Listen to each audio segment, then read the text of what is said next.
नमस्कार, बहुत स्वागत आपका।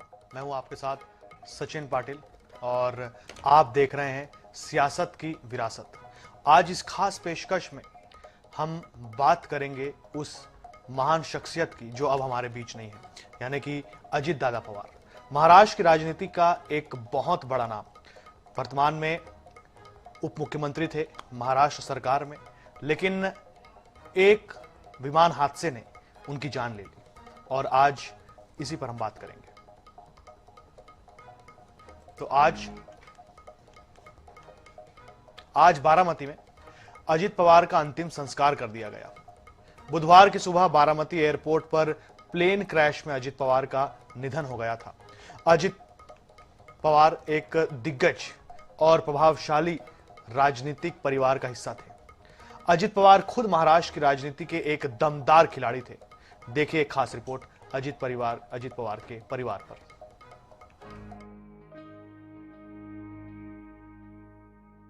तस्वीरें बारामती के काठेवाड़ी विद्या प्रतिष्ठान मैदान की हैं, जहां गुरुवार को महाराष्ट्र के पूर्व डिप्टी सीएम अजित पवार का अंतिम संस्कार किया जा रहा था। उनके दोनों बेटे पार्थ और जय पवार ने उन्हें मुखाग्नि दी।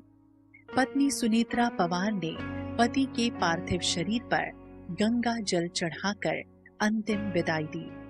इस मौके पर चाचा शरद पवार और उनकी बेटी सुप्रिया सुले, गृह मंत्री अमित शाह सहित कई नेता मौजूद रहे।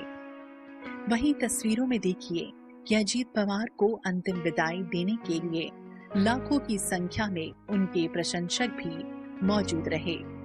गुरुवार को अजित पवार एक विराट राजनीतिक विरासत को छोड़कर पंचतत्व में विलीन हो गए। अजित पवार का निजी और सार्वजनिक जीवन ऐसा रहा जिसकी लोग कल्पना भी नहीं कर सकते। अजित पवार अपनी योग्यता, खुददारी, लक्ष्य के प्रति ईमानदारी जैसी खूबियों के बदौलत महाराष्ट्र के सियासी आसमान के ध्रुव तारा बने। बहरहाल अब जरा संक्षेप में अजित पवार के परिवार को भी जान लीजिए। अजित पवार के परिवार को जानिए। अजित पवार के पिता का नाम अनंत राव पवार था। माता पिता की सबसे बड़ी संतान थे अजित पवार।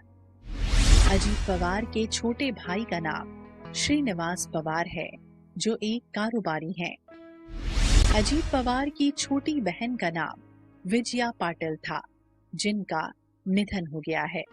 अजित पवार के पिता के छोटे भाई हैं शरद पवार। अजित पवार की पत्नी का नाम सुनेत्रा पवार है, जो कि राज्यसभा सांसद हैं। अजित पवार के दो बेटे पार्थ पवार और जय पवार हैं। यानी कि अजित पवार अपने पीछे एक भरा पूरा परिवार छोड़ कर गए हैं। बहरहाल जिक्र शरद पवार का हुआ था, जो कि अनंतराव पवार के भाई हैं।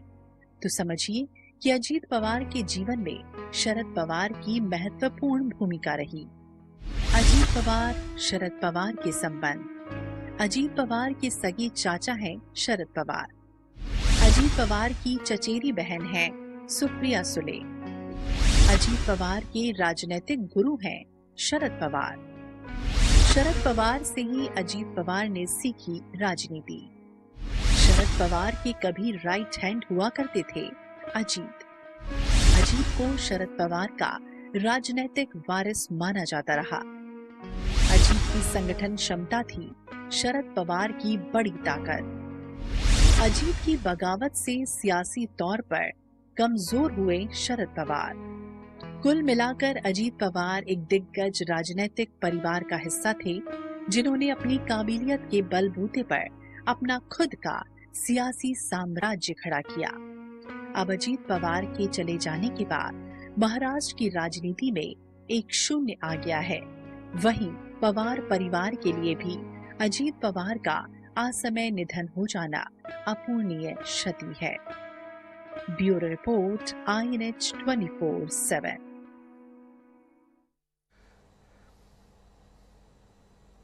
एनसीपी के अध्यक्ष अजित पवार अब इस दुनिया में नहीं है। असमय उनके निधन से राजनीतिक हलकों में यह सवाल उठ रहा है कि अजित पवार के बाद एनसीपी का भविष्य क्या होगा। इस बात की चर्चा हो रही है कि महाराष्ट्र में एनसीपी की कमान किसके हाथ में होगी। साथ ही यह सवाल भी पूछा जा रहा है कि फडणवीस सरकार में अजित पवार के जाने से खाली हुई डिप्टी सीएम के पद पर अब कौन काबिज होगा।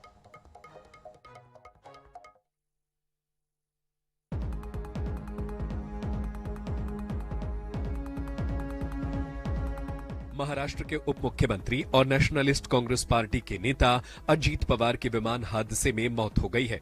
66 वर्षीय अजीत पवार के जाने से राज्य की राजनीति में एक बड़ी जगह खाली हो गई है। उनकी पार्टी राष्ट्रवादी कांग्रेस पार्टी के भविष्य को लेकर भी अटकलें लगाई जा रही है। साल 2024 के विधानसभा चुनाव में एनसीपी ने 41 सीटों पर जीत हासिल की थी। साल 2023 में 2 गुटों में बटी एनसीपी के एक धड़े का नेतृत्व अजीत पवार कर रहे थे, जबकि दूसरे धड़े की कमान शरद पवार और उनकी बेटी सुप्रिया सूले के हाथ में थी। अजीत पवार रिश्ते में शरद पवार के भतीजे लगते हैं, लेकिन राजनीतिक दूरियां इतनी बढ़ गई थी कि पार्टी में टूट हो गई। पार्टी और उसका सिंबल अजीत पवार के हिस्से में आ गया, जबकि शरद पवार ने नया राजनीतिक दल बनाया। अब 2 सवाल उठते हैं कि अजीत पवार के बाद अब महाराष्ट्र के तीसरे सबसे बड़े दल यानी एनसीपी की कमान किसके पास होगी। एनसीपी के कोटे से महाराष्ट्र का अगला डिप्टी सीएम कौन होगा। बहरहाल अजीत पवार के परिवार से कई लोग राजनीति में हैं। ऐसे में उनका नाम दावेदारों में शामिल होना स्वाभाविक है। यूं तो पवार परिवार के कई लोग राजनीति में सक्रिय हैं, लेकिन अजीत के सबसे करीबियों में उनकी पत्नी और 2 बेटे हैं। कह सकते हैं कि एनसीपी का प्रमुख चेहरा अजीत पवार थे और इस दल को पवार फैमिली से जुड़ा कोई सदस्य ही चला सकता है। तो सवाल यह है कि क्या सुनेत्रा पवार एनसीपी की अध्यक्ष बनेंगी? क्या सुनेत्रा पवार महाराष्ट्र की डिप्टी सीएम बनेंगी? क्या अजीत पवार के बेटों को पार्टी में अहम जिम्मेदारी मिलेंगी? अगर इन सवालों के जवाब हां हैं तो माना जा सकता है कि एनसीपी की राजनीतिक पूरी तरह से अजीत पवार के परिवार के इर्द गिर्द घूमेगी। हो सकता है कि अजीत पवार के निधन का परिवार को सियासी फायदा भी मिले, लेकिन दूसरी संभावना यह है कि अगर पवार परिवार के बाहर से किसी को कमान मिलने की संभावना बनती है तो फिर किन नामों पर चर्चा हो सकती है। राजनीतिक जानकारों के अनुसार छगन भुजबल, प्रफुल्ल पटेल और सुनील तटकरे के पास राजनीति का काफी अनुभव है और तीनों ही अजीत पवार के बेहद करीबी रहे हैं। ऐसे में अब इन तीनों नेताओं की भूमिका भी अहम हो जाती है।